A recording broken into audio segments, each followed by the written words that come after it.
Welcome to Libertarian Counterpoint. I am your host, James Just. With me today is Mr. Alexander Vasquez himself from Capital City Radio. Alexander, we're talking about Argentina at the top of the thing, and a friend of our show, or someone who we call the friend of our show. He doesn't know we exist, but but he will. That's neither here nor there. But Javier Milei is in the news again because there was a new crypto coin, Libra coin or something like that, and he sent out what is, I guess, some people would consider a promotional tweet. And as crypto coins do, right when you first release, there's a big, huge price spike, and then there's usually a huge dip.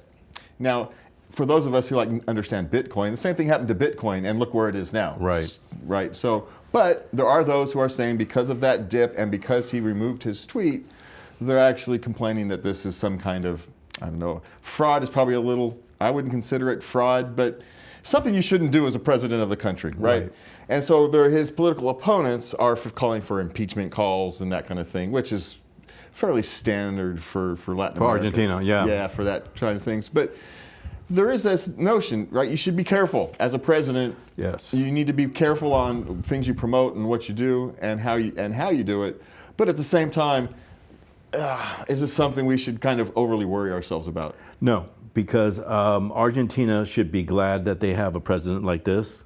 He's only been there for what, 2-3 years? Yeah, he's only been president for a little over a year, but he was an assembly member for 2 years before that. So it's like 3 years in politics. Yeah, and but the difference between being just a regular vote with everybody else and being president and calling the shots, you have to be a little bit more careful. But at the same time, it'd be different if they said, okay, we don't like what you did with this crypto thing, and we suspect that you were advertising something that you've invested in yourself. That kind of stuff. They're not going to find anything like that. This guy is, he's a godsend to Argentina. And I like his politics. I like the way he does things. Yes, he's unconventional, but as far as crypto is concerned, they have the opportunity to grow and expand. He's already shown that. So his record of, yes, I'm doing good, the people like me, things are starting to go, I've only been there for a little while and look what I've accomplished already. And now one little mistake, one little tweet, okay, and you're going to try and impeach me. That's not going to fly in Argentina. Especially considering all the fraud and abuse that had happened previously, right? This is like nothing. It's like a parking ticket, right, considering what has happened in the past in Argentina. But we want to be clear. We want to hold ourselves to a higher standard as libertarians and as people who believe in freedom. And so, yeah, you cannot do this as president. Not because it's fraud, not because it's corruption. It's just because it gives the appearance that there could be fraud or corruption. And you've got to toe the line especially when you're running through the bureaucracy with a chainsaw. Right. You've got to be as clean as the driven snow, right? Right, and you also, because of the way he ran and the way he won, there's a lot of animosity towards him.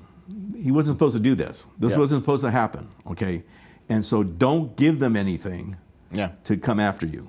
Very simple. Yeah, he took on the deep state version of the deep state and the socialists and everybody who has all their hands in the pockets and all those interest groups, and he cut them all off. Right. And yeah, they're mad. They're mad. Of course they're mad. Why wouldn't they be? Right. And, well, speaking of angry, Californians are angry over the electricity bills, Alex. Oh, those electricity bills. The electricity bills. Yeah. And so, California senators were wagging their finger over, at the CPUC, the California Public Utilities Commission, over, the PG&E rate hikes. Right. And all the other rate hikes that, San Diego Gas and all those other various things are covering. But, they seem to forget that they set the system up. Yes. The legislators set the system we have up. PG&E doesn't create their own electricity. They have to buy it from the state of California. And the state of California buys the electricity from whoever their producers are. And so, what history tells us that California government, California bureaucracies are going to get the best deals from anything? Right. And if you look at California's history, we don't, we're in a state right now where everybody's so climate change cautious that they want to regulate everything. And they've reduced PG&E to, you do it the way we do it, all right? And yes, you have stakeholders and all this other stuff because it's the utilities and people can invest in utilities, but we're going to call the shots. So when they had this meeting I saw a little bit of it on TV, and you could see all these, especially her, and politicians up there, and this CPUC meeting was really a CYA for these guys. Yeah. That's basically what it is. That's what half of these things are. Right. Even more than half of these kind of meetings are. They're either covering your butts or they're promotional videos for your next campaign. Exactly. That's what these kind of commission things are for. Yeah, it was a photo op. Yeah. And, someone else is in trouble. Newsom's office is in trouble because, he talked about how he wanted to be transparent and he was going to reduce electricity bills. Right. And now people are asking him, hey, can we have the communications as you guys have gone through this process? And this goes, no. Yeah. Yeah, they just said, no, you can't discuss what we're doing. You can't see what we're talking about behind closed doors. And it's not part of the records law because of the Brown Act and open records law, because the staff has the ability to talk to, keep private conversations among staff. So, they're playing a very fine game here. And none of us are surprised that Newsom and his bunch are corrupt cronies. Right. But we don't know if this is just corruption, incompetence, or again, they're just kind of cover their butts. I think it's all of it, to tell you the truth. They're corrupt, and their incompetence catches up with each other. And then they try to bail themselves out. And they don't want nobody to know it. You don't get to have reporters report this anymore. Staff, they're always blame staff. And it's always strange because I've always wondered, okay, who is his staff? You don't even name them. Yeah. And who do you go to? And PG&E has to play their game. It's not like they're trying to put one over on the state government. No, they're not that powerful. Yeah. So that's the thing, right? Newsom and or staff are having conversations with the regulators and the utilities, and us as average people, we don't get to hear what those conversations were. No, we just get the bill. We just get the bill at the end. That's a very good way of saying it. So we're going to move on again. Unions in North Carolina, and all across the country have been trying to unionize Amazon and Amazon distribution warehouses, kind of all across the country. But there was a big, huge Amazon election loss in North Carolina. And it wasn't even close. I mean, there was like 4,000 votes, 2,000, I forget exactly what the numbers were, but there was only a few hundred people that voted for the union and literally thousands that voted against it. And I could see that because the people that wanted to put these unions on, they think they're going to make more money. And they think they're going to get better working conditions. When they signed on to work for Amazon, from what I understand, does an orientation. This is what you're going to do. A lot of it's, robotic, and you do what the robot tells you to do, and this is how it's going to work. And some of these people that I've listened to on interviews saying, we just want to be seen. Why the hell why do you want to be seen? Seen for what? You're an employee. You're doing a shift. The robot's doing more work than you are. And this is why there's more robots than there's humans in this place. But that's why they lost. Because you know what? Amazon's the big employer. If they decide to go and they have the power to do it, what are they going to do afterwards? Well, and as someone who used to work in warehouses and distribution centers like Amazon's, not as big as Amazon's, but similar layouts and similar work structures, a union doesn't give you that much. No. Maybe you get an extra $1 an hour, but that goes to your union dues. And so you're not actually going to make any more. Your work, union rules get in the way of just getting work done. And there's long been studies, you guys can go look up at the studies, is the one single most attractive thing to a job is just being able to get your job done. Right. That's the most satisfying thing, is actually being able to go into work and actually get your work done. And people are satisfied by that. And if you've got a bunch of union rules that prevent you from just getting your work done, it's a less satisfying work environment.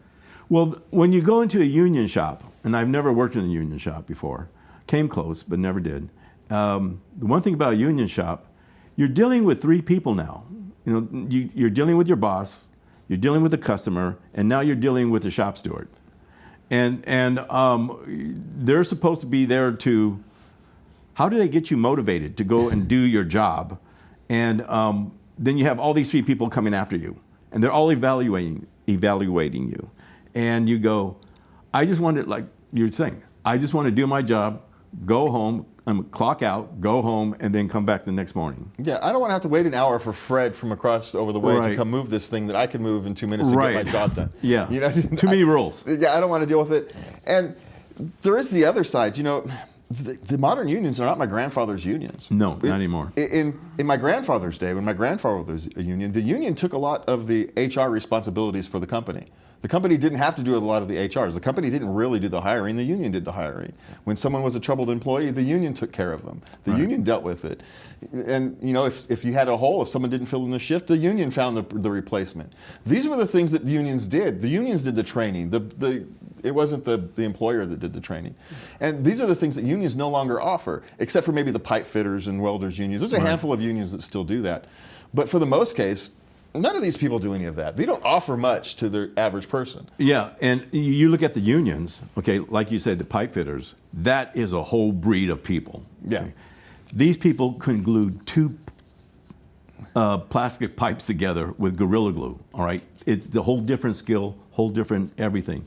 And they're pretty well trained in this because they're only limited to do so many things. The robot does the rest of it. Yeah. And so I think this is why they lost. And I think that going forward, unions have to provide not just the employees what value we bring. They're going to have to tell the employers, hey, here's the value we're bringing to you as an employer. If you want to have more success, you have to get the employer on your side. Yeah. And say, this is what we're going to do. We're going to take over some of the HR responsibilities for you. You have a bad employee who's not working out, call us, and we'll work with him. And if he doesn't work out, we'll replace him. Yeah. Yeah, that's how it used to be, and that's what union needs to get back to. If unions really want to become union strong, and they need to get back to actually being union strong. It's almost become a protection agency. Yeah, it's a protection racket. Yeah. It's kind of like the mafia. Yeah. So speaking of mafia, Yeah, here we go. Mr. Richard Fields has something to say about ideological blinders. So we're going to take a couple minutes and listen to what Richard Fields has to say this week.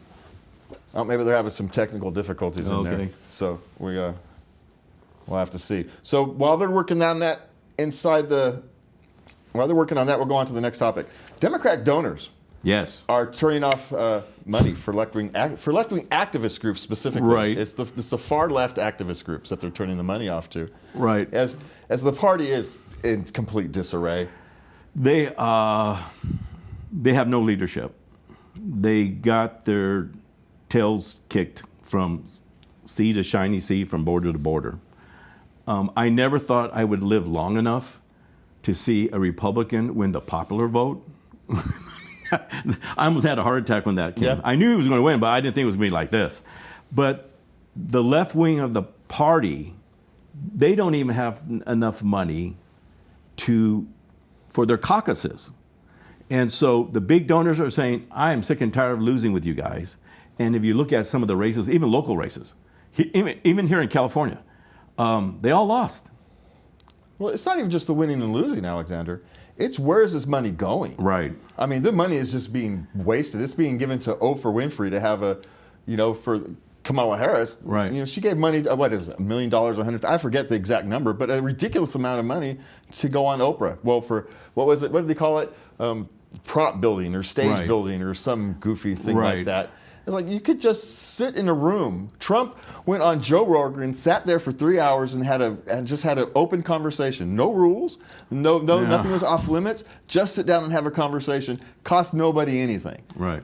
But in order for Kamala to go on to that goofy podcast, they brought the podcaster to D.C. They built a whole elaborate set.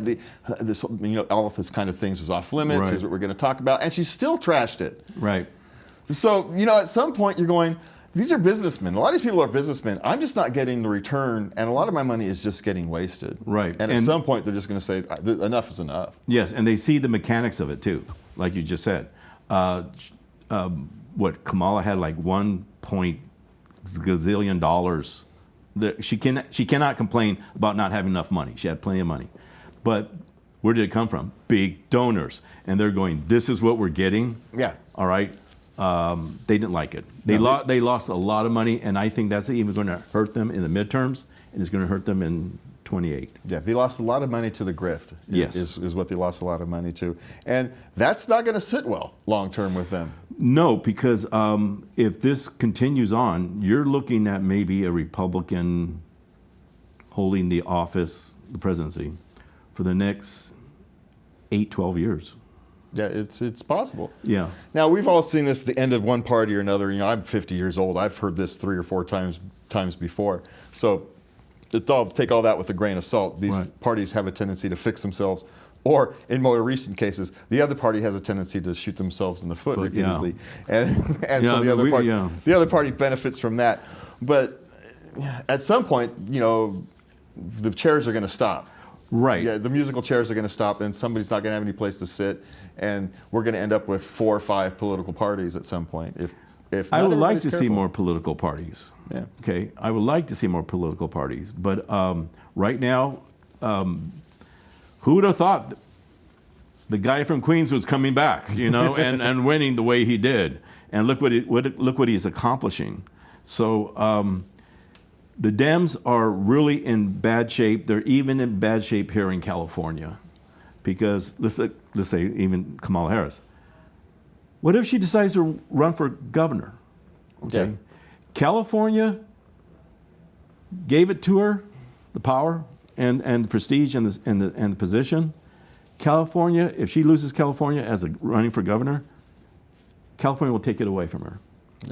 Well, she's already signed. What they with giveth, they she's taketh already signed away. with the talent agency. She's off to make money. I don't think she's going to run for governor. I don't think so either. Because I think she knows that she couldn't win. Because word salad would only get you so far, which makes me wonder, why is a talent agency signing her if she can't actually have Well, because now she has a director. She has someone to say, this is how you say it, this is the way you say it. Yeah. All right. So it looks like we've got From the Fields ready in there.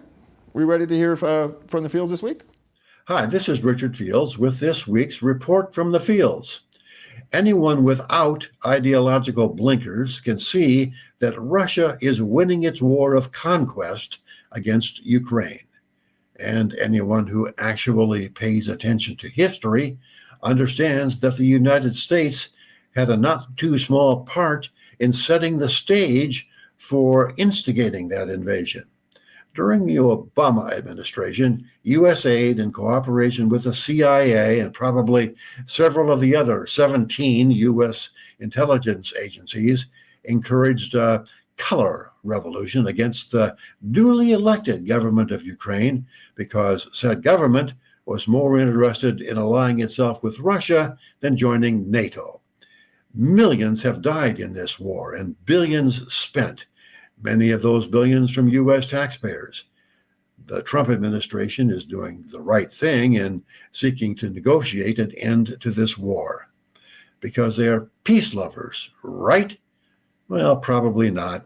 The same administration is threatening to annex Greenland, reclaim the Panama Canal, and make Canada the 51st state. I'm guessing that Canada, Denmark, which owns Greenland, and Panama may not peaceably agree to these Trumpian plans.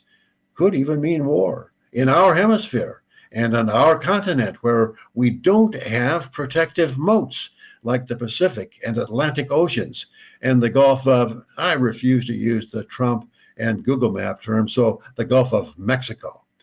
And now achieving peace in the Middle East by seizing the Gaza Strip, ethnically cleansing it of Palestinians, and building a Mara Gaza Mediterranean resort. First, no Arab country or any other country has or will step forward to welcome 2 million refugees. And we know Trump's attitude on immigrants. Second, even if there were a place for that many displaced people, can you think of a better way to achieve generational enmity to the United States than to forcibly evacuate people from their homes and livelihoods? Not to mention the ungodly costs that would be involved. Removing unexploded ordnance and other detritus of war, billions to build and fortify the resorts, and yes, fortification would absolutely be necessary. Trump is used to his own bankruptcies. This could be the camelback breaking the straw that causes the bankruptcy of the United States.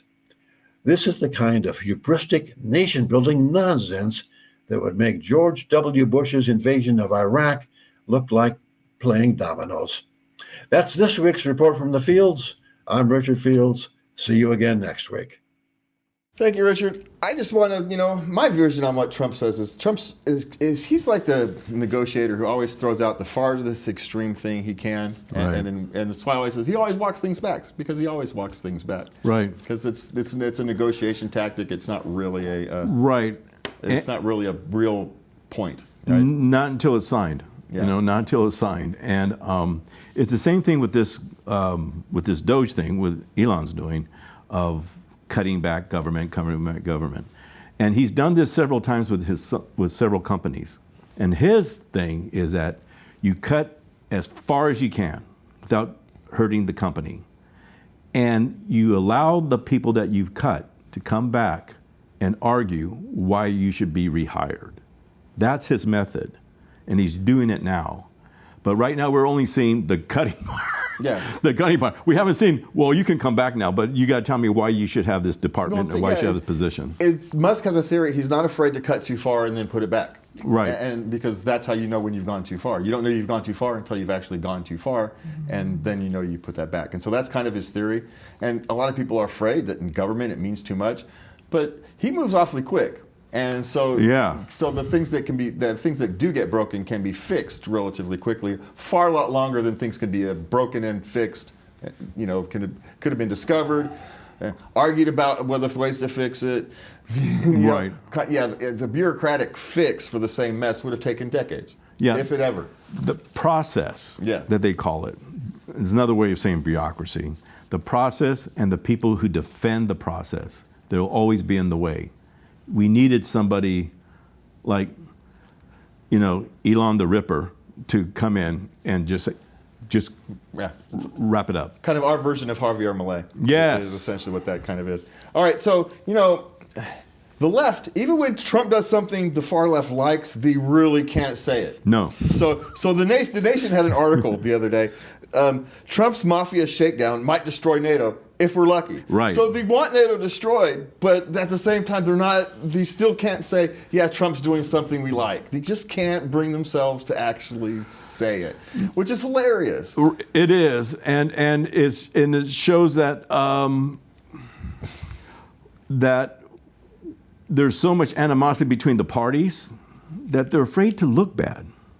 And like NATO, what does NATO actually do when it comes to world crises or world wars like we're seeing between Russia and Ukraine and Gaza and all that other mess? They don't have armies. Who do they draft? Who wants to join NATO's army? You get an old revolver and an old musket, and that's it. Okay.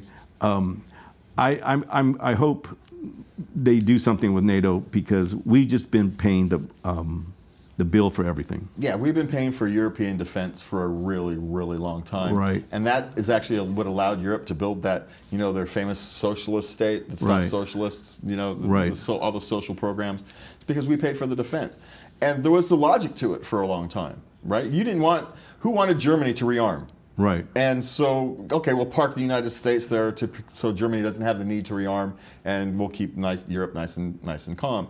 But at some point, Europe is going to have to, stop being children and take care of themselves and behave like rational adult countries that they refuse to do without mommy USA sitting and parked in your thing. Now you guys all play nice. Right. The only reason Europe has played nice for the last 70 years because the United States is sitting there going, you guys play nice. Right. We've been the big daycare center for Europe. And the taxpayers are tired of it. We're tired of a lot of things. And this is why I think this last election, it shocked the hell out of me. I mean, like I said, I knew he was going to win, but not at this mass. Yeah. And as we're going on, this security analysis, it's Europe's finances are in trouble. It's our next story is we've got Europe's finances are in trouble. They've been a stagnant economy for what, 10 years now. Yeah. And so now they're coming to a point where they need to spend money on defense, allegedly, because if we're going to pull out, they've got to do it. They have a shrinking economy. What are they going to do? How are they going to build an army? Okay, I mean they still have the European Union, right? Yeah. Okay, Britain left though, right? Yeah. Okay, and so you just have the other countries, and look at their economies, look at the value of their currencies, and they're not exporting a whole hell of a lot. They're importing quite a bit, but look at also the migration problems they're having. Italy, France, Germany.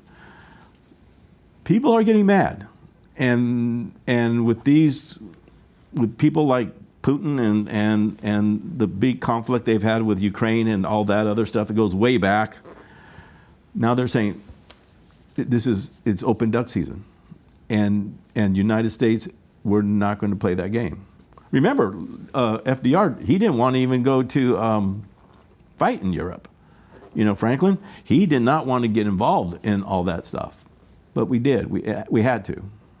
Yeah. And Europe's in trouble, and the reality is they don't like to admit it. All right, so we got like less than 2 minutes left, so we got this one last thing. There is a new bill coming up in Colorado, if memory serves, where dead naming transgender people could be considered harassment, and this includes dead people. Alexander, Yeah. they're even talking about expand protections for even dead people. You know, you can't, there's another story I didn't include in here, but that I did. So it's gotten kind of strange where I understand if someone comes to me as a human being and says, hey, I want to change, I want to be known as pick a name, Christina now, instead of Chris. And fine, as a human being, as a normal human being, if you ask me to do that, I will gladly comply. Yeah, what the hell I care. I gladly comply. Right. But when you start putting the force of law behind these kind of things, there's a problem. Yes. Because now you're not just wanting to live free, you're wanting to dictate how somebody else lives as well. And you become what you hate. Yeah, and you're telling someone, this is how you have to handle me, because that's called you're harming me, all right? Now, first, they wanted to change their birth certificate, okay? Now, that's not good enough. Now, after they're dead, they can change their death certificate. Yeah. I understand your sexual thing, but you're spoiled. We're out of here, Alexander. Thank you for joining me. Thank you guys for joining me tonight. Thank the crew and guys there for working. Have a good night, and please remember to love everybody. This is Gail Morgan thanking you for watching the Libertarian Counterpoint each Thursday at 8 p.m. Channel 17 on Comcast, on YouTube, and on Facebook. We invite you to come again next week for the Libertarian Counterpoint.